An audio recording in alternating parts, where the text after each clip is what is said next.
நாட்டில் தேசிய ஒற்றுமை மற்றும் அடையாளத்தை வளர்க்க அருங்காட்சியகம் முக்கிய பங்காற்றுவதாக தேசிய ஒற்றுமைத்துறை துணை அமைச்சர் செனட்டர் சரஸ்வதி கந்தசாமி கூறினார்.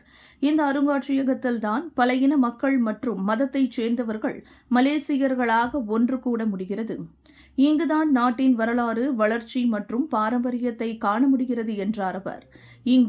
இன்று அருங்காட்சியக இலாக்கா மண்டபத்தில் கருத்தரங்கு நிகழ்ச்சி ஒன்றை தொடக்கி வைத்து அவர் பேசினார். நாட்டின் நிலைத்தன்மை மற்றும் சமூக நல்லிணக்கம் நிலைத்திருக்க அருங்காட்சியகம் பெரிதும் பங்காற்றி வருவதாக அவர் தெரிவித்தார்.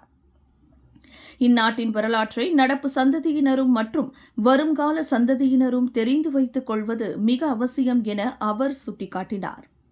அருங்காட்சியகம் மக்களுக்கு நாட்டின் வரலாறுகள் தொடர்பான தகவல்களை எடுத்துச் சொல்வதில் நவீனமய மற்றும் தொழில்நுட்ப நடைமுறையை கடைபிடிக்க வேண்டும் என அவர் ஆலோசனை கூறினார். இதன் வழி மக்கள் நாட்டின் வரலாறுகளை எளிதாகவும் தெளிவாகவும் தெரிந்து கொள்ள முடியும் என அவர் குறிப்பிட்டார்.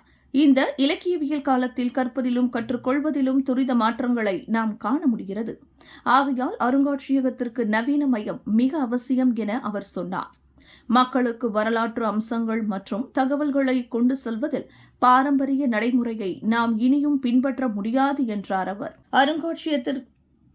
அருங்காட்சியகத்திற்கு வருகை புரிபவர்களின் அறிவாற்றலை பெருக்க தொழில்நுட்ப இயக்கியவியல் முறை கடைபிடிக்க வேண்டும் என செனட்டர் சரஸ்வதி குறிப்பிட்டார். விலையில் மேலும் செய்திகளை தெரிந்து கொள்ள கீழே இருக்கும் பெல் பட்டனை அழுத்துங்கள். உங்கள் ஆதரவை வெளிப்படுத்த லைக் மற்றும் ஷேர் செய்யுங்கள். தொடர்ந்து விண்வெளியுடன் உங்கள் பயணத்தை தொடர்ந்திருக்க சப்ஸ்கிரைப் செய்யுங்கள்.